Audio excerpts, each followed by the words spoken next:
नवीन रोपं लावावी, त्यांचे जतन कसे करावे अशा अनेक गोष्टी आम्ही शिकलो. गोष्टींचा खजिना दिलेला आहे आणि तो खजिना आम्ही आयुष्यभर लक्षात ठेवू.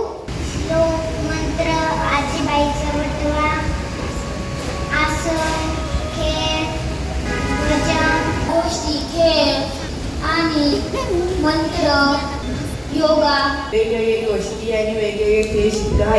या कोर्समध्ये मला खूप मजा आली. रांगोळी काढायला शिकली, आजीबाईचा वटवा शिकली. इकडे खूप गोष्टी शिकायला मिळाल्या. मला कोर्समध्ये खूप मजा आली. धन्यवाद. त्यांना बऱ्याच गोष्टी नव्याने कळाल्या.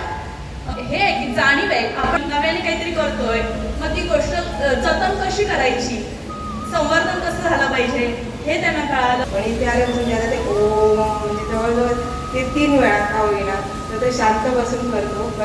रोज सकाळी नमस्कार मातृदेव करतो. त्यांनी तुळशीचा रोप लावलाय, रोज पाणी घालतो न चुकता. बऱ्यापैकी मला वाटते सुधारणा आहे असं.